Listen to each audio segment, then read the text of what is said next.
Okay, y'all. Okay.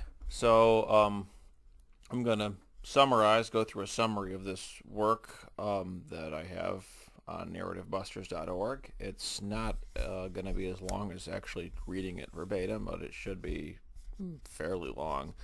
I've just got some notes here. The book in question is The Big Smear, the DNC media's "You're a Racist, You're a Nazi, Free Market's Bad" narratives debunked.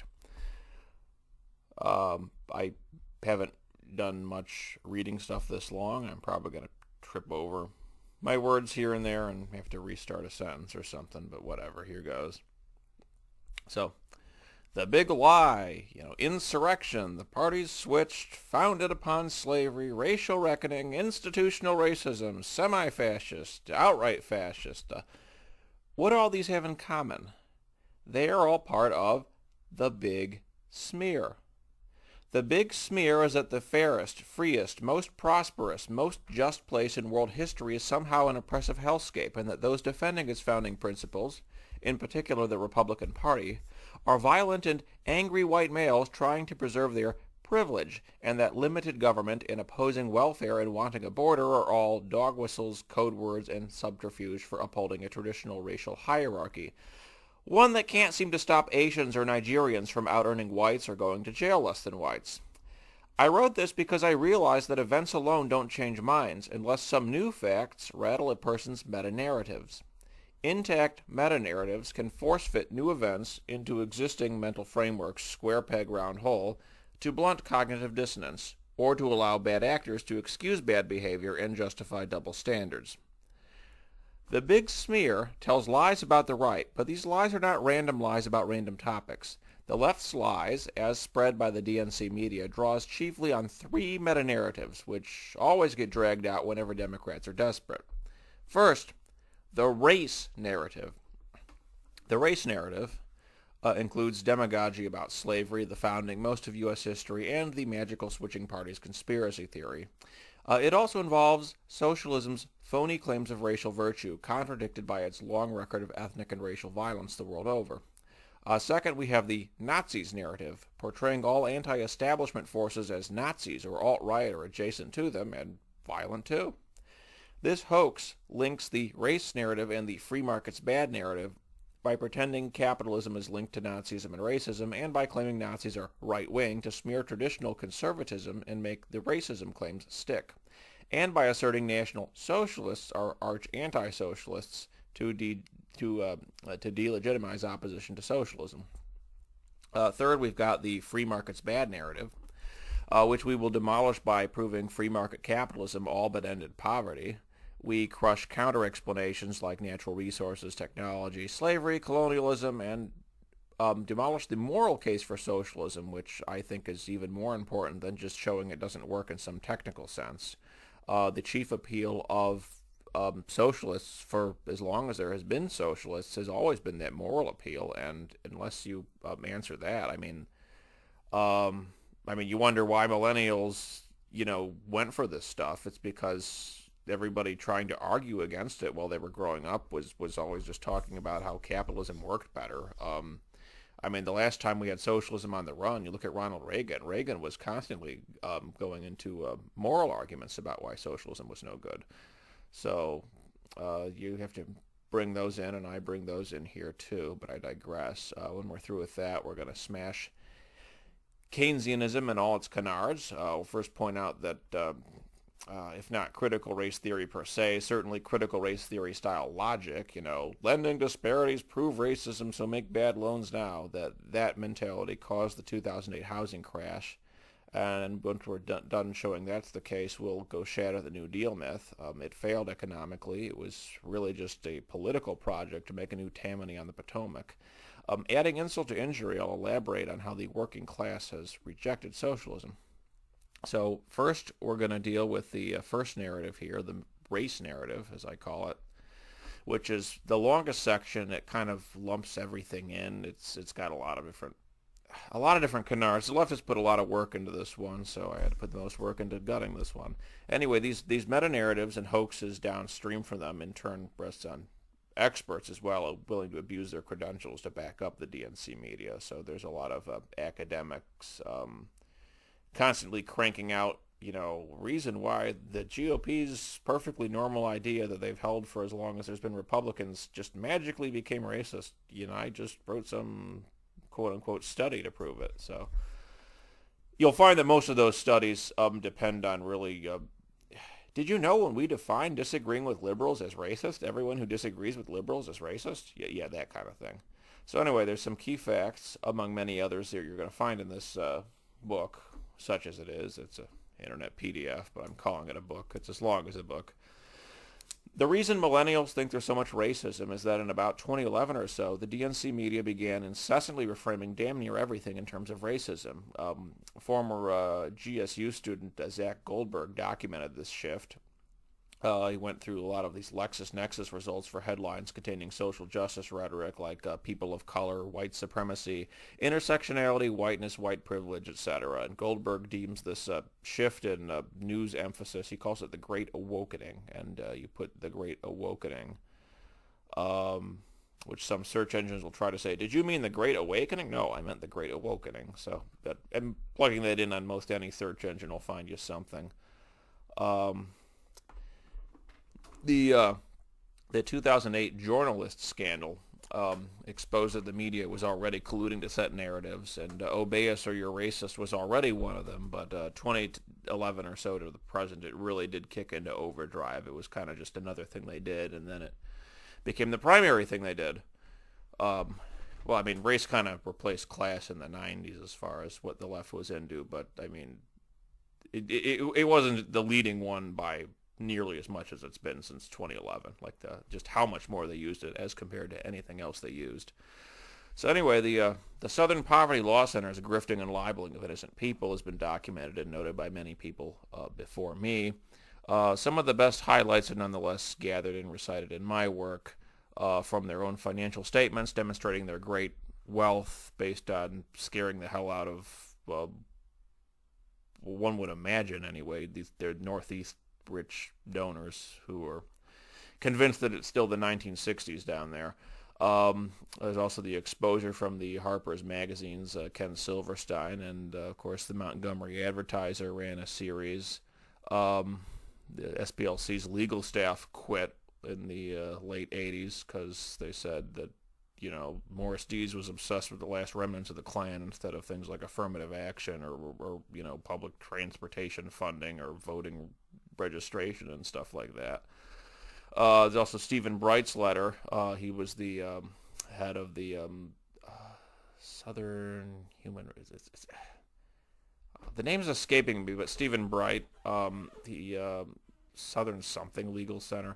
They litigate death penalty appeals cases and on a shoestring budget too. He's not a grifter like Morris Dees, and he denounced Morris Dees for grifting in an open letter. Of course, I also list some of SPLC's bigger funders and deconstruct some of the silly methodology behind their hate map. The ironically named Anti-Defamation League does a lot of the same stuff that SPLC does. They're headed by a former Obama administration official named Jonathan Greenblatt. So this is really a stealth partisan organization. It also cashes in by inflating the hate. It's got its own silly map, although I think the methodology is a little different, but they're still making a mountain out of a molehill. They also lead vendettas against people who want a free and open internet by smearing them as Nazis. So partisan are they that the ADL even reversed their stance on Ukraine's Azov battalion to help Joe Biden play the tough guy against Russia. They used to be horrible Nazis. Now I guess there are Nazis or something. Old-time race hustlers like Al Sharpton and Jesse Jackson plague America. No one can name a single community better off for Sharpton or Jackson ever having graced it with their presence. Unlike MLK, their so-called activism has no legislative results, and unlike MLK, they cashed in, shaking down businesses with bogus claims of racism. Additionally, Mr. Sharpton got famous promoting the Tawana Brawley hoax. He also has the very rare achievement of managing to lose a defamation suit in this country, which has been pretty hard since New York Times versus Sullivan in 1964. So he managed to be on the losing end of a defamation suit for his antics in the Tawana Brawley case. And of course he's got a show on MSNBC, which is kind of insane in its own right. He set off several race riots in Crown Heights and Freddy's Fashion Mart. So, yeah. You got the new time race hustlers, too. Got Robin DiAngelo, Sean King, Ibram X. Kendi. DiAngelo and Kendi get paid big bucks for vacuous speeches and babbling theories. And King cashes in with various GoFundMe or equivalent scams and a lot of over-fundraised, under-delivered schemes like a attempted reboot of the old Frederick Douglass newspaper, the North Star. Also, Sean King is white. The police kill a rather minuscule number of unarmed black men in any given recent year, typically less than 20. This is an issue that King, among several others, has really cashed in on. Made a mountain out of a molehill on, because, I mean, less than 20 cases a year, that doesn't exactly suggest the sky is falling, even if we assume that every last one was unjustified. That doesn't mean, I mean, 20? I think last year was something like 18. So, but typically less than 20. So anyway, if blacks are 13% of the population and 22, 24%, it's give or take a percent every year, killed by police, well, you could put it that way and say they're overrepresented. It's disproportionate representation. Of course, another way to say the exact same thing is that over 75% of those killed by police are not black, and why are we hearing so much about 25% of the cases? I mean, 3/4 of those killed by police not black. I mean, can you name any? I mean, most people probably couldn't. So, yeah, that to the fact that the CDC statistics say that police killings of blacks declined 80% from the late 60s to the 2010s. So we're hearing more and more about something that's never been rarer. So I put it to you that this is a political narrative rather than a sweeping social problem. And then there's the canards, the new Jim Crow. I mean, no such thing. The mass incarceration, simply put, is caused by mass crime. Mass crime is downstream from mass fatherlessness, before which the crime was not so massive. Crime exploded in the 60s and 70s. Between 1960 and 1970, murder just about doubled, rape tripled, and other index crimes skyrocketed. So this means that the politicians running around in the 60s and 70s talking about law and order were not engaging in racist dog whistles, but describing a legitimate crime wave. And tales of a racist war on drugs, that doesn't explain mass incarceration. There's really not that many people in jail for just drugs. And not even that many that are in jail for more than drugs and pled down to drugs either, for that matter. First of all, I've heard people say it's a big percentage of those in the federal system. Yeah, but most inmates are in state and local systems. I mean, the federal system, compared to how many are in various state lockups, the federal system prisoners are actually quite small.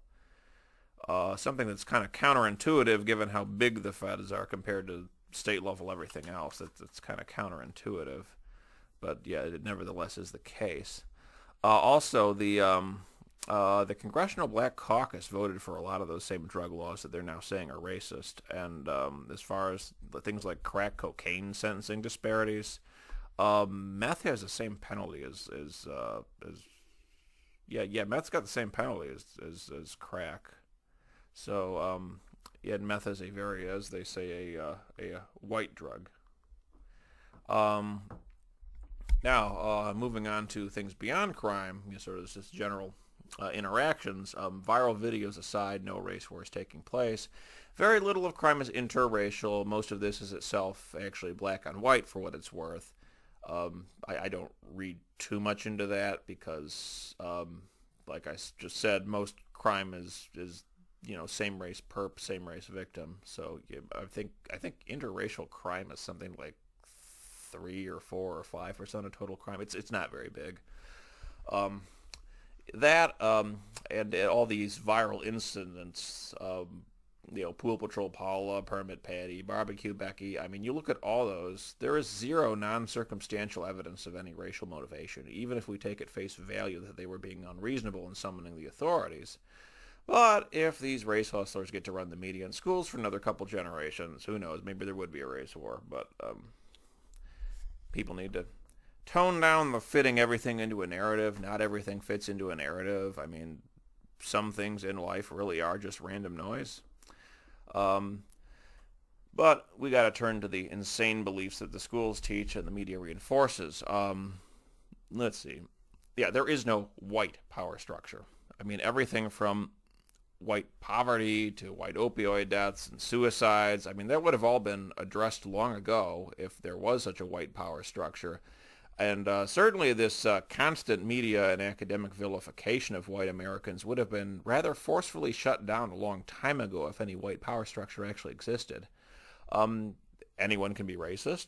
Babbling theories about something power structure don't hold water. If it takes institutional power to be racist, then the Nazis haven't been racist since the 40s, and the Klan hasn't been racist since the 1960s.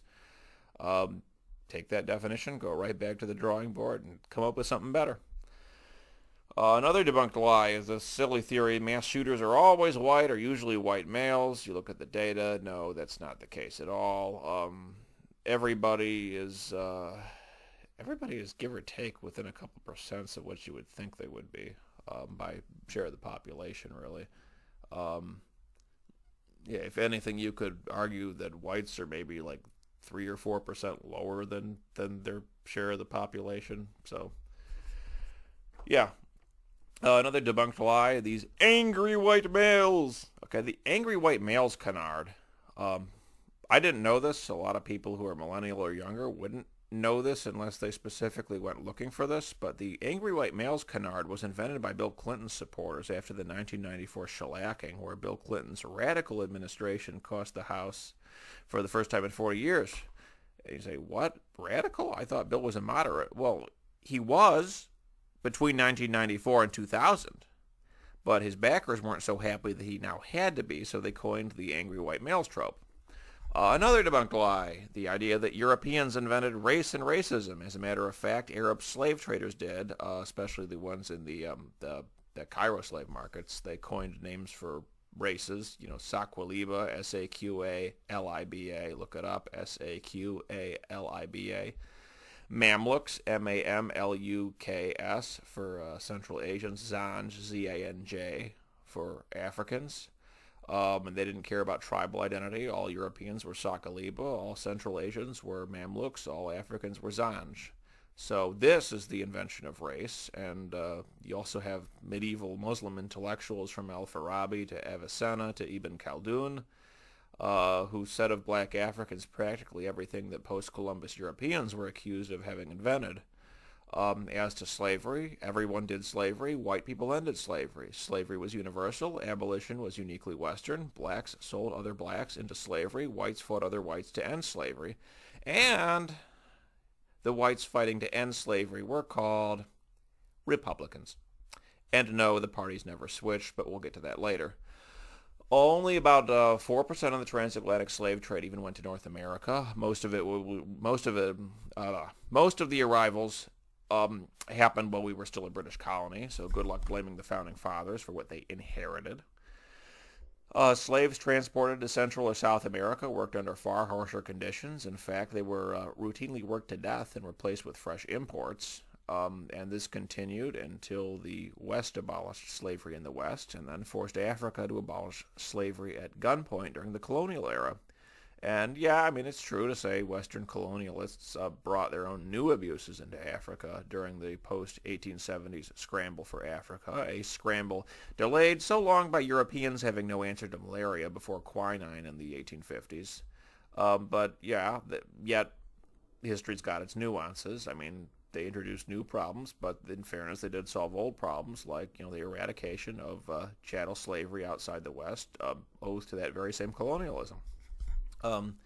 The American founding also defies these nuance-free interpretations of the race hustlers. The 1619 Fake History Project pretends that a desire to preserve slavery motivated the American Revolution, a claim backed by no statement or document of the era, and rather confounded by the fact that Britain's far more slave-intensive Caribbean colonies didn't join the American Revolution.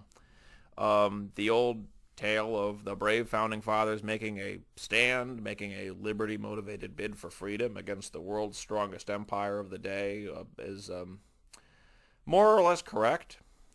They weren't perfect, but I dare say they were better than anything that occurred before or since. Some assorted nonsense rebutted. The Three-Fifths Compromise dealt with congressional representation, not the worth of black people. The Second Amendment owes nothing to slavery. You'll find the exact same keep and bear arms language in the constitutions of free states. Slavery and Jim Crow were upheld by gun control laws. Slavery didn't produce capitalism. The capitalist theorists like Adam Smith and Richard Cobden and Frederick Bastiat opposed slavery, whereas pro-slavery theorists like George Fitzhugh opposed capitalism. We'll get to more on Fitzhugh later. The fact that that is not in your kid's textbook ought to tell you a whole lot about who's running the curriculum. Long story short, basically he denounced northern capitalism as wage slavery and worse than slavery. And he was the most widely read Southern author of the 1850s, and Lincoln said he was the most irritating defender of slavery he ever had to deal with. The whole House Divided speech of Lincoln was a response to a George Fitzhugh op-ed that was published in the Richmond Enquirer. I know the House Divided metaphor ultimately comes from the Bible, but the particular reference was actually to a George Fitzhugh op-ed. So this isn't some nobody. So when the most widely read defender of slavery is opposed to capitalism, it makes it a little hard to paint those Southern Democrats as conservatives, doesn't it now? Anyway, returning to the subject, America is richer than the far more slave-ridden colonies like Brazil or Jamaica or Cuba. Slavery didn't cause our wealth. Capitalism did. The free North was richer than the slave South. America's economy grew faster after slavery ended. Nor was America founded on slavery, as shown by its abolition in every state north of Maryland by 1804, by the 1808 abolition of the slave trade, by the outlawing of slavery in the Northwest Territories in 1787, by legislation in the 1780s, banning Americans from employment or investment in the slave trade, and by Congress barring American ships from slave trade involvement in I'm not doing good with dates today. 1794. There we go. If America's founders built a nation to further a slavocracy, how did all these limitations on slavery arise during their lifetimes? The Founding Fathers inherited slavery, did nothing to expand it, and did at least some things to constrain it. So it's time to tell the real story about slavery in America. The British installed slavery, the Founders curtailed it, the Democrats expanded it, and started a civil war over it, and the Republicans ended it. So this takes us to the magical switching party's conspiracy theory, also known as the lie that turned millennials liberal. And it's rebutted in more detail in my other work, From Martin Van Buren to Joe Biden, Debunking the Magical Switching Party's Conspiracy Theory. I'll briefly detail the rebuttal here. I do have an abbreviated version in this work, although there are some gaps in this version that there are not in the longer version. Essentially, no one contests Democrat guilt from 1828 to about 1964. The claim is that civil rights backlash led to a realignment of party platforms and thus built the Republican Party in the South, gaining Southern whites and costing them the black vote. The 1964 election is typically identified as the critical realigning election, with Goldwater as the test run and Nixon as the refined version of the Southern strategy of using coded racial language or dog whistles, a scheme allegedly continued by Republicans to this day, for which their demographic replacement by non-white immigration and replacement of their capitalism with the socialistic preferences of the new arrivals is just the Republicans' just desserts for what they supposedly did. One small problem: it's bullshit.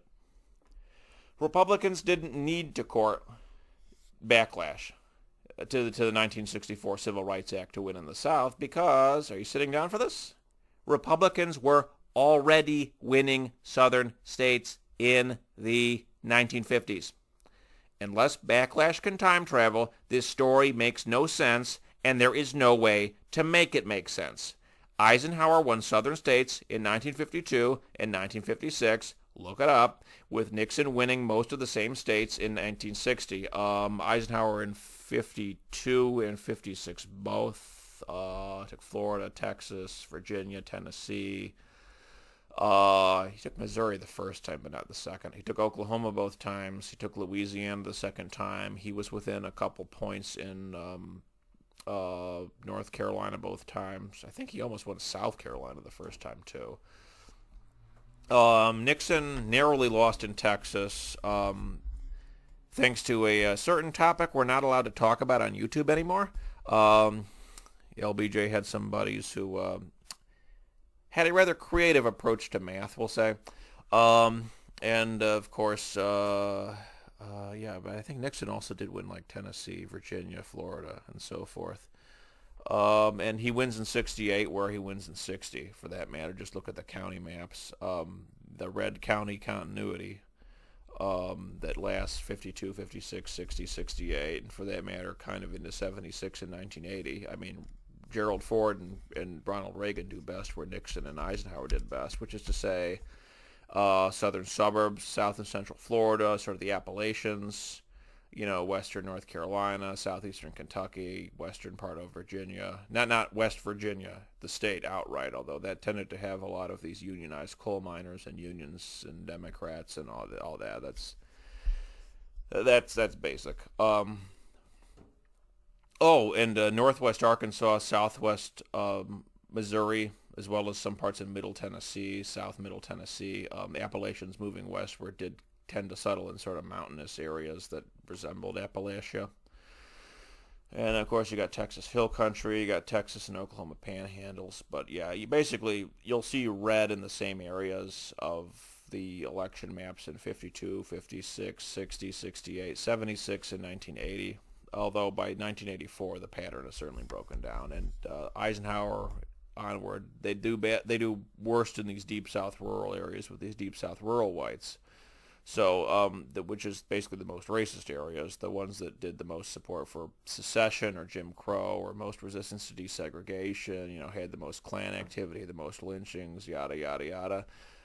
So that the Republicans did worse there or gained progress there last means that the Southern strategy as described by liberals doesn't exist, and the election data proves it.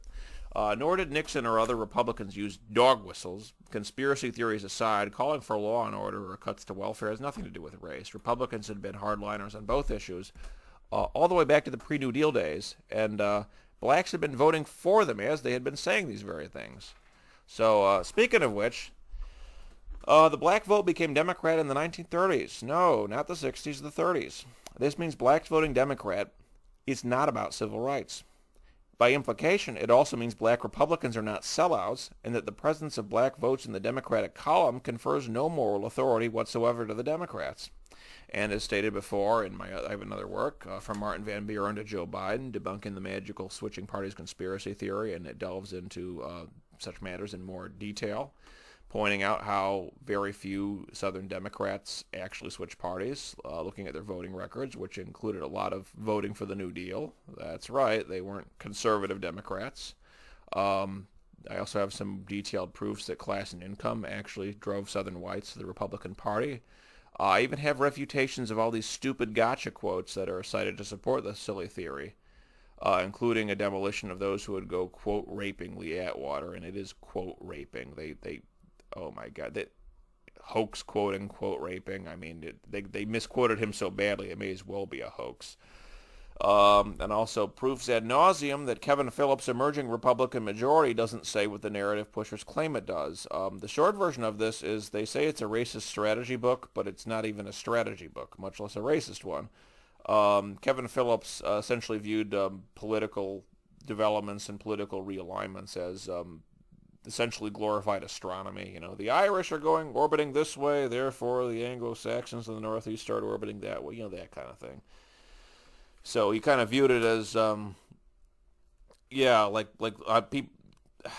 different groups that didn't like each other historically are moving essentially on opposite sides of an orbit, and when the game of musical chairs stop, one of the two parties has got more people in their camp and dominates the next 6 or 7 presidential election cycles. That's basically his theory.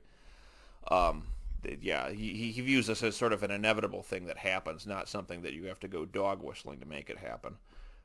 So he has been, Honestly, I mean, short of like the Bible or the Quran or something, I mean, you'd be hard pressed to find a book that people would misquote or misuse this extensively.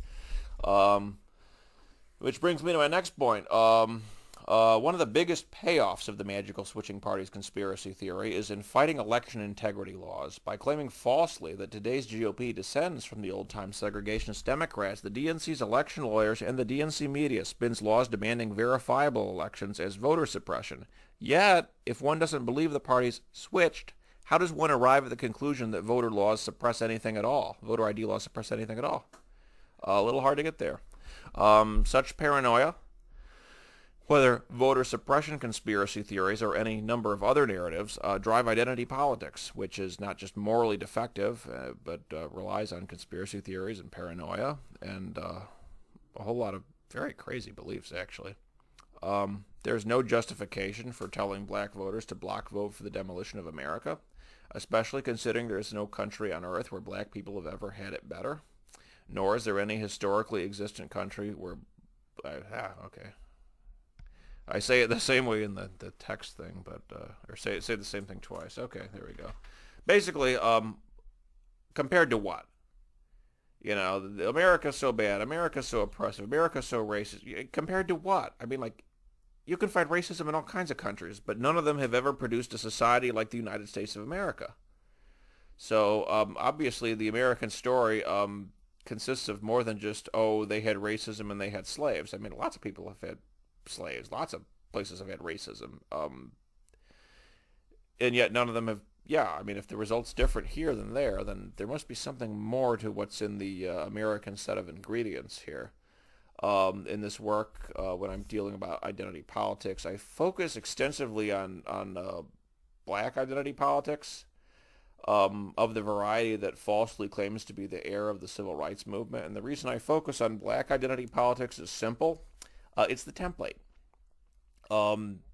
It's nothing personal. It's just the template. Everything else, like all the other cases of identity politicking, consist of taking the black experience and then translating it through crackpot theories like intersectionality, applying it to other groups, pretending that, oh, you're in the same boat. You know, you had the same thing happen to you. Well, not really.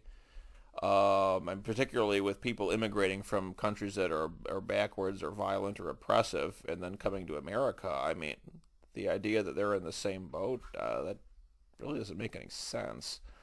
But in any case, they apply to other identity groups, and then they tell them that their lot in life depends on the demolition of America as founded, and its replacement with a lot of self-dealing that will be justified with the repetitive use of buzzwords like diversity, inclusion, and equity. So I'm not fixated on black identity politics per se, or perhaps we should really call it ADOS ethno-nationalism. It's just that that's the template, so deconstructing it equals deconstructing every other flavor of id pol without having to do it one by one. It's just they'll all fall like dominoes because they're all built on the same logic. They're all built on the same philosophy of how you interpret events. So I said this all had no connection to civil rights.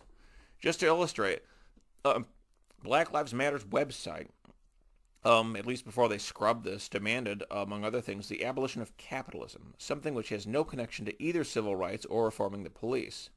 But a bunch of communists, such as the three self-described trained Marxists who founded it, would favor abolishing capitalism very much.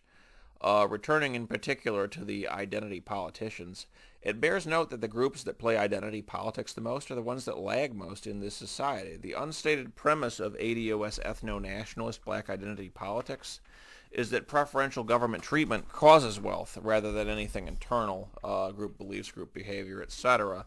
Meanwhile, Asians and Jews out-earn all others, yet one would struggle to name any prominent Asian or Jewish politicians who rose in their political fortunes by playing identity politics. The failed black identity politics approach echoes the failed Irish identity politics approach, whereby Irish lagged other whites in every measurable category, all as political machines were filled with Irish politicians. It's almost like identity politics is just a herding mechanism to ensure the election and enrichment of identity politicians. These identity politicians who have failed to deliver the goods, they stoke paranoia, they invent conspiracy theories for their group's continued lag as a distraction from their own job-killing, unsafe streets-creating policies, and use excuses like structural racism, institutional racism, cultural racism, discursive racism, subtle racism, etc. Whites, of course, are always to blame. If they move out, it's white flight. If they move in, it's gentrification. If they see color, it's racism. If they don't see color, it's ignoring racism, which is also racism. So, I mean, it all gets so tiresome very quickly. Never mind civil rights laws, and a civil rights division at the DOJ existed for 50 years. Never mind, there's no country where blacks have it better. Everything is racism, racism, racism.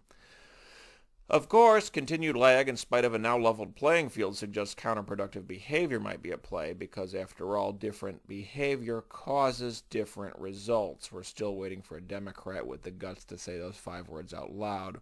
Now, some not clever people who think that they're clever are going to say, but MAGA, that's white identity politics. But MAGA isn't identity politics, it's idea politics.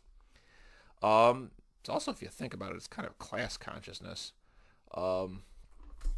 Yeah, you know, the people on sort of, I mean, class isn't just economic, it's also cultural.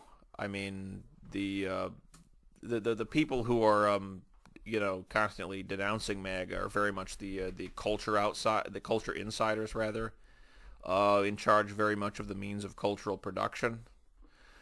So, you know, the lower class in that paradigm becoming aware, hey, wait a second, I think the media is tilted, I think Hollywood's tilted, I think tech is tilted, I think the schools are tilted, I think all the institutions are run by the people that look down their nose at me, and that their political party in D.C. and is the Democrats, and they have all these bureaucracies and spy agencies targeting our people. I mean, MAGA, you could make the case it's kind of like class consciousness too. But as far as policies, it really is idea politics, and they got you know, secure borders and lower taxes and maybe school vouchers or concealed carry or what have you, as well as just plain draining the swamp and stop the foreign wars. These are not identities, these are ideas. This is idea politics, not identity politics, idea politics. And besides, nobody ever said MAGA was only for white people. No one ever said that except the Democrats themselves. So, yeah. Also, identity politics, like actual identity politics, frequently stirs up violence aimed at other communities and hopes they don't do it here, but when you can take everything the ADOS ethno-nationalists say about white people, swap out the word white, put in the word Jews, I mean, it sounds like literal Nazi propaganda. It doesn't exactly inspire confidence in the reasonability of identity politicians and their pet activists. I have a section on affirmative action. It's mostly a condensed recounting of the mismatched thesis, though I do raise the question of why anyone emphasizes admissions at the college admissions process at all. The real problem is the defective urban districts K through 12 systems. We move from here to covering race and income, some key takeaways. Market-dominant minorities are a thing, and they gut the ADOS ethno-nationalist interpretation of just about everything. Indian Americans top the income tables. Many non-white ethnicities, notably Nigerians, do very, very well. It's a case of different behavior causing different results. The most profound and most angrily, furiously, fanatically denied case of different behavior causing different results is the unarguable, rock-solid fact that single motherhood causes poverty. For 50 years, black so-called leaders have exploded in rage at anyone who dared bring it up. It's a pattern that goes all the way back to at least Whitney Young. And this explosion demonstrates these leaders are not serious people who have ever examined what it is they profess to solve. Furthermore, slavery and Jim Crow did not produce this epidemic of fatherless homes. The welfare state did. No matter how fervently or furiously this is denied, the data proves that this dramatic rise in fatherlessness, unseen for the entirety of prior human history, appears on both sides of the Atlantic as soon as countries create comprehensive welfare states. The wealth gap, we're hearing a lot of half-truths at best. I mean, to say it owes at least partly to slavery or Jim Crow would be true, but to blame anything in operation today for that, not really. Different people exhibit different patterns of saving and spending and hold different credit ratings. A very relevant fact frequently omitted when discussing, for instance, the 2008 housing crash and the role that lowering credit standards played in this. But this talk of housing and wealth gaps and the erroneous idea that the house is an asset that explains racial wealth gaps leads into the white flight myth. Yeah, you heard that right. A house technically isn't an asset. If it was an asset, wouldn't the bank be writing you a check every month? I mean, a house, it's nice to have, but if the wealth of you is compared to the wealth of banks, if that's any indication, your house is probably an asset to the bank until the day you hold the deed in your hand. Um, in any case, the 2008 crash and the silly lending patterns preceding it rested on another lie, the idea that suburbs, as populated by racist white flight, were some sort of racial giveaway to white folks that made them middle class. Like I said, identity politics thinks that wealth is doled out politically, not created economically. Regardless, this white flight canard is nonsense. Suburbs grew up around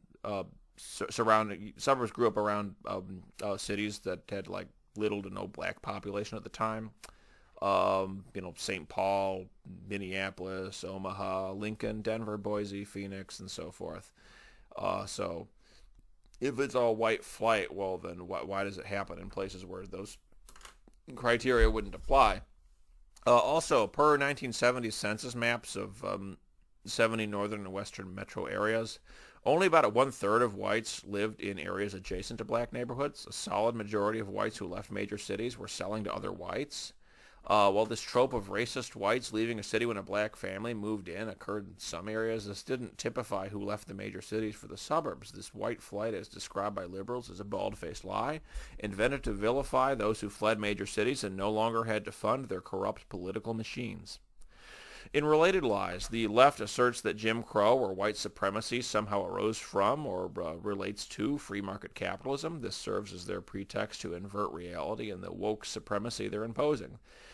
And this all would have been news to anyone who had to live under Jim Crow. Its contract enforcement laws, vagrancy laws, laws to inhibit migration to better paying jobs. You had a sustained effort by the Democrats in charge to impede migration to better paying jobs, tried to make a labor market cartel in essence to do what markets would not do. So what is that? Where was I? So occupational licensing laws, enticement laws, contract enforcement laws, which limited labor market competition to the start of each contract year. Vagrancy laws to nail you if you're in the middle of looking for a better job. Immigrant agent laws to hamstring labor recruiters from the north. Convict lease upholds it all. But competition between employers and landowners collapsed any purely economic attempts at suppressing black workers. It's precisely because market attempts at suppression had failed that these Democrats turned to big government efforts such as Jim Crow. The fact that Democrats always leave out when describing it today, Jim Crow is not a system that merely tolerated private discrimination. It was a system of government-mandated discrimination that most private owners weren't that into, but for the fact they were forced to. Indeed, the Plessy and Plessy versus Ferguson struggled to find a railroad that wanted the law enforced on its rail cars, without which you can't even have a court challenge. For more on this, see Cornelius Van Woodward's Strange Career of Jim Crow goes over this and more in a lot of detail. Democrats obscure all this. They went in disguise. The culprit was Democrat-controlled big government, not capitalism. Democrats also don't want voters knowing blacks rose under free markets in spite of persecution, proving that big government isn't their salvation now. Leftists conceal the left populist anti-market aspects of Jim Crow by hiding the socio-political aspects of exclusion, vote denial, lynching, and terror. But only certain socio-political aspects. They omit the gun control, the massive election fraud, the occupational licensing, immigrant agent laws, vagrancy laws, the anti-business rhetoric, and much of the material that they put out highlights where the signs were in the businesses rather than on who made these rules, the government. You can always cut through the fog by asking what happened to Rosa Parks. Was she merely kicked off the bus? No, she was arrested. This indicates there was a law, which indicates government action. Jim Crow is big government. and that's why their reps moved seamlessly from voting for big government Jim Crow to voting for the big government New Deal. It's quite a seamless transition. Denying not only this, but many other facts, leftists insist that capitalism, as an economic system itself, arose out of slavery. As far as I can tell, this myth goes back to W.E.B. Du Bois, who generated it as part of his efforts to separate blacks from the capitalist conservative Republican Party that blacks were voting for. A little-known fact, black voters were not big government liberals before Du Bois went to work on them, a fact that overturns any number of apple carts. Some would tell you Eric Williams in his 1944 book, Capitalism and Slavery, started this one. I'm pretty sure Du Bois basically said all that and more in his 1935 work, Black Reconstruction, although in all fairness, it's been a while. I could go dredge up the exact page numbers. I have these. I read it once upon a time. I wrote it down somewhere. I can't find it right now. But if you get a PDF and you search for capitalism or capitalist, you'll get to realizing I'm right soon enough. In Black Reconstruction, the very dubious Du Bois insisted slavery and northern free markets were basically parallel systems that were that fought over a war over whose version of capitalism would be triumphant, and that Reconstruction ended because the business owners decided that they had to keep rebellious workers in line. Yeah, Du Bois had some really weird takes on history.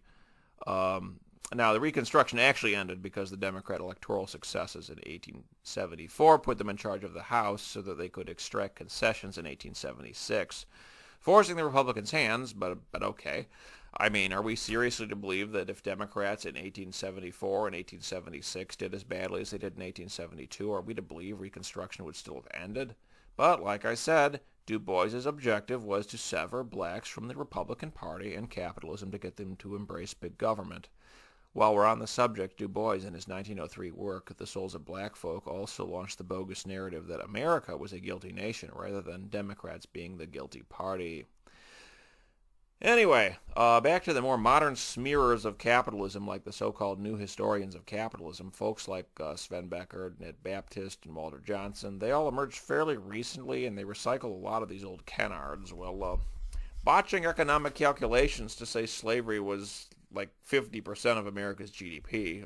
Try more like 5 to 10%, because these guys are double and triple counting intermediate transactions that they didn't realize were already factored into existing GDP figures because they have no idea what they're talking about. The reason these new historians of capitalism matter is because these are the clowns that Nicole Hannah-Jones cites as the groundbreaking scholarship in the 1619 Fake History Project.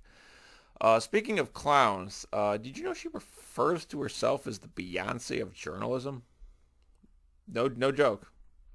I would say she's more like the Ronald McDonald of fake history. I mean, I've never met her, but you know how animals in the wild have bright colors to signify I'm poisonous, stay away? Methinks that red hair might be intended to send similar signals, but I digress, as I often do. Anyway, none of these clowns saying slavery produced capitalism seem to know who George Fitzhugh is. He's the most aggressive defender of slavery, the most widely read Southern author of the 1850s, the writer of books like Sociology for the South and Cannibals All, which likened Northern factory owners to cannibals. This guy that the South loved, he denounced Northern capitalism as wage slavery, in which their workers were treated worse than Southern slaves. Now, to have this anti-capitalist extraordinaire be the biggest defender of slavery, well, good luck finding that in your kid's textbook. That majorly doesn't fit the narrative, because how can anyone smear capitalism as slavery-related with facts like that in the way? And, of course, the Confederacy had a command economy and Venezuela-style money printing and forcible impressment of people's property to fight the war. That, needless to say, that don't sound like Milton Friedman to me. The next section is about Du Bois and his role in these prepackaged narratives and in making blacks into Democrats, although I covered a lot of that before, most of it, but at least in summary. But a couple facts should be mentioned here. First, yes, severing blacks from Republicans was a longtime project of Du Bois. His writings back when he was at Fisk in 1887 prove it, as do his appeals to vote for various Democrats like William Jennings Bryan in 1908, As outrageous as his endorsement of Woodrow Wilson was, that wasn't even the first time. Essentially, he finally, quote-unquote, won the argument by default when the Depression gutted black businesses, because that's when all his planting seeds of big government can save you economically finally paid off. And previous downturns hadn't flipped blacks to be Democrat voters because, before in downturns in like 1893, 4, 1907, 1921, the philosophy of the now much maligned Booker Washington loomed larger in their minds after Washington died in 1915. I suppose it was just a matter of time, especially with all the newspaper editors that Du Bois was chummy with. This Du Bois narrative of racially tolerant socialism versus racist capitalism and racist small government was also taken up by foreign socialists. Whether they copied it from him or created such notions independently, I haven't disentangled yet. That would require a lot of reading about foreign socialists. Most of my reading for the past few years has been about proving the parties never switched, which of course entails reading mostly about domestic politics between about 1930 to 1990 or so.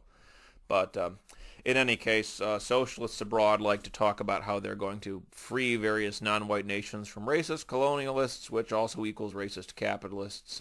In reality, everyone historically preferred their own kind, and this whole business of toleration and even-handed application of the law is a very new idea in the scheme of world history. It's a development I welcome, but let's not get it twisted and pretend only white people or capitalists ever did it.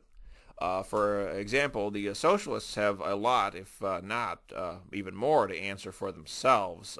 The mass murder of Marxists in general has been covered by many authors, from Robert Conquest in The Great Terror to multiple French authors in the Black Book of Communism to R.J. Rummel's Death by Government. But I'm going to focus here specifically on their ethnically and racially motivated violence. Soviet Russia killed or shipped to Siberia the Balkars, Crimean Tatars, Chechens, Ingush, Karachi's, Kalmyks, Koreans, and Meskhetian Turks. Got about 400,000 deaths in all right there. All as they tried, emphasis on tried, to take over the civil rights movement here, but the civil rights leaders knew better than to allow this. Meanwhile, in Ukraine, the ethnically different Ukrainians had a rough go of it, to say the least. Germans who had settled in Russia in Tsarist days were mass arrested and mass murdered. And by the way, I mean before the war. Before the war, the Russians did this. I hear Stalin's pretty paranoid. Poles, mass arrests and murders, over 100,000 just plain murdered. The Chinese Communist Party, which has killed more people than Hitler, pushed 500,000 Tibetans into forced labor camps, mass detainments, tortures, and of course they're doing a little, shall we say, great replacement of Tibetans by mass moving Han Chinese into the region as we speak. And of course the Uyghurs, they're not doing too well at the hands of the CCP, which has killed more people than Hitler. None of this would be surprising to those who knew about the lost literature of socialism. Karl Marx, 1853, New York Tribune. The classes and races, too weak to master the new conditions of life, this is an Engels quote, must give way. Engels, writing in 1894 to Walter Borgias, we regard economic conditions, said Engels, as that which ultimately undermines historical development. But race, says Engels, is itself an economic factor. In the Neue Rheinische Zeitung, Friedrich Engels blasts the Austrian Empire's rural population for failing to back the 1848 revolution. As Engels' quote begins, among all the large and small nations of Austria, only 3 standard-bearers of progress took an active part in history and still retain their vitality, the Germans, the Poles, and the Magyars. Hence they are all revolutionary. All the other large and small nationalities and peoples are destined to perish before long in the revolutionary world storm. For that reason, they are now counter-revolutionary. That's the end of one quote. Another quote, the Austrian Germans and Magyars will be set free to wreak a bloody revenge on the barbarians. Another quote, the next world war will result in the disappearance from the face of the earth, not only of reactionary classes and dynasties, but of entire reactionary peoples. And that, too, says Engels, is a step forward. And Joseph Stalin loved Engels' article and praised it in his 1924 work, The Foundations of Leninism. So now we know where this Ukrainian genocide comes from. And of course, Sidney and Beatrice Webb, Jack London, H.G. Wells, Havelock Ellis, etc. It's loved notions of exterminationism. No wonder Stalin's killings didn't drive off socialists from supporting socialism outside the Soviet Union.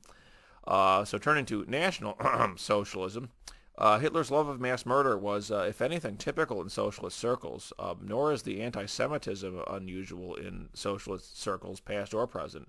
Even the industrial methods of mass killing were copied back and forth. Indeed, at the Nuremberg trials, Stalin sent Andrei Vishensky, orchestrator of the 1936-38 purges, to steer these Nuremberg investigators away from lines of inquiry that would reveal the Germans knew of and, in some cases, copied Soviet practices. Now, imagine if voters knew all this. Would there be a Democratic Party? Would anyone dare call themselves a socialist in public? But it gets even better. You ever hear the term anti-Zionism? You know where that comes from? It was made up by the Soviets so that they could hate Jews while pretending they weren't just saying what the Nazis had said. Yeah, really. It's initially a propaganda line to serve Stalin's interests, along with phrases like rootless cosmopolitanism, along with terms like rootless cosmopolitanism. The term anti-Zionism starts to sweep around the worldwide left. Whether Stalin did all this out of opportunism or actual Jew hatred, or whether it's all transference because he hated Trotsky, who happened to be Jewish, I leave to others to disentangle all that. What I do know is after Stalin, so-called Zionology became an actual field one could learn in Soviet universities, as in fact PLO leader Mahmoud Abbas did. He studied at Oriental College in Moscow. Abbas's thesis was entitled, quote, "The Secret Connection Between the Nazis and the Leaders of the Zionist Movement." Yes, you heard that correctly. The socialists in the West, for their part, haven't chosen the chosen people themselves. Look at Tamika Mallory's outbursts that cut down the credibility of the Women's March, or what occurred under Jeremy Corbyn's watch in the UK Labour Party, or what happens on a regular basis with Ilhan Omar and Rashida Tlaib. Well, actually, if Fox News was feeling mischievous, they could have a reporter ask those two if the Holocaust happened repeatedly until they got an answer, and or make like a chyron in the screen about how they were refusing to answer the question. But there's a reason it's hard to sell the public on how the left owns all these anti-Semites, or how this is, how anti-Semitism is a bigger problem on the left. It's really because they've invented this canard that the National Socialists are somehow right-wing. This lie was actually invented by three communists named Richard Hofstadter, Theodor Adorno, and Herbert Marcuse. Adorno, if you've gotten as far as a year or two into college, you might recognize the name. His fraudulent F scale is still in many psych textbooks. And Herbert Marcuse is the guy that invented the let's ban right-wingers from speaking or else Nazis will take over excuse. So yeah, the talking point is that old. It's got nothing to do with Trump at all.